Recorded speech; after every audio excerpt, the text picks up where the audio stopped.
A week ago my game looked like this. Now it looks like this. Quite a change, right? I'm Alex. For 2 weeks I have been making a potato style game about a Doom guy panda with zero game dev skills. Here is a reminder of what my skill chart looked like. This week, even though I missed a couple of days, I still managed to do everything I planned, and even a bit more. I finally managed to draw some decent tiles, something I struggled with for a long time last week. I also added 2 new enemies, made a proper wave system, added ability icons, and even finished a combo system. But let's go through it in order. First of all, I started drawing new enemies, since just fighting regular slime wasn't very exciting. When I was working on the coin drops last week, an idea hit me. What if I just replace the coin spawn with a slime spawn? This is how the mama slime was born, which you can see on the screen. She doesn't do much damage, but she acts like a slime carrier.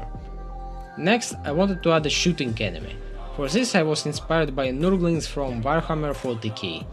That's where the smile and horns came from. I think it turned out pretty funny, even though I don't love the sniper animation right now. But hey, I drew 2 new enemies really fast.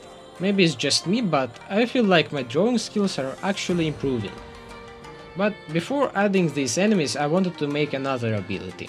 I have come up with about 20 new abilities so far, and most are pretty simple to implement.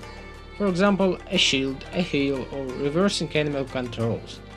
Also, the abilities and items will be split into good, evil and neutral categories. The number of items you have will determine your moral values and give you simple buffs, but that's for later.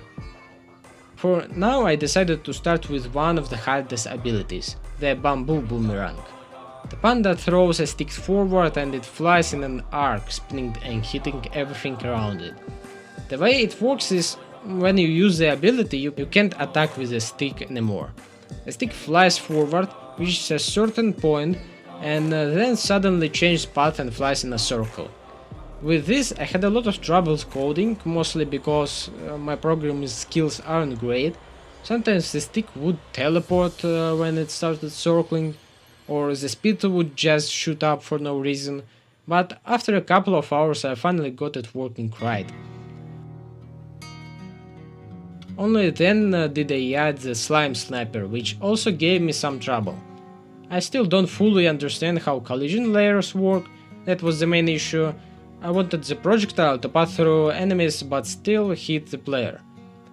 Then came a couple of days where I couldn't work on the game, but after that I finally wanted to work on the visuals. In the last video I really struggled to make the tiles look right. Sometimes the panda blended in, sometimes it just looked weird, but this time I decided to use the same color scheme as the slimes. I made the first location a swamp surrounded by a barrier of thick bushes. It's not amazing of course, but it's still better than a grey background. I'll probably have to redo it later anyway. After the tiles I needed to make an HP bar and ability icons. The HP bar is made right inside Godot. It's simple and not very interesting. I just need to add a border to it later. The ability icons were more interesting. At first I wasn't sure how to implement them, since the icons positions depends on which slot the ability is in, or if I even have the ability at all. Turn out in Godot you can make an empty container. Then you use the code to load the texture you need, so if I have dash in the first slot, I just tell the game to load the dash icon into that container. Next I discovered something I will probably use a lot in the future: shaders. Before I was making the screen and enemies turned red by changing the alpha directly in the code, but from what I understand that approach is pretty limited. With shaders you can do way more. Basically shaders, as I understand, are visual effects made with code, so I use them to make the icons darken during cooldowns. Maybe next week I will play around with shaders more to create more magical effects for abilities and attacks.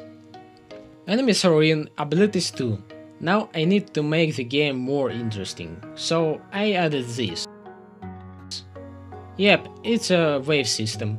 Like in Potato, I will have waves that last about 60 seconds, During each wave, the player earns money which they can spend on items and upgrades between waves.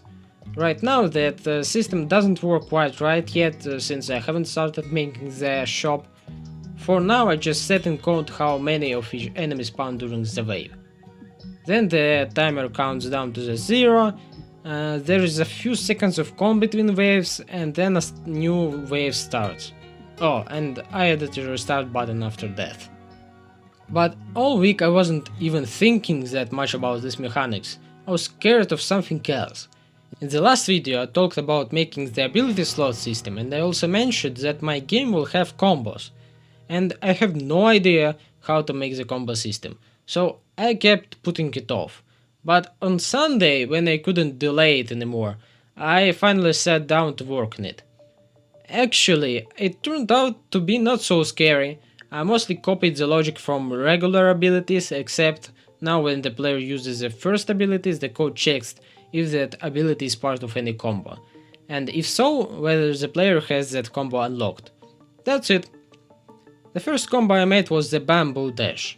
So the logic is pretty simple. When the player uses the boomerang then dash, the player doesn't just dash, they teleport right to where the stick is. Is this combo useful? Partially. It lets you increase the dash range a bit, and also the teleport is just faster than the dash, but I'm not sure if the difference in a fraction of seconds will really matter. Either way, this combo was very easy to implement, and as a test it worked perfectly. So that's what I achieved. Am I happy with it?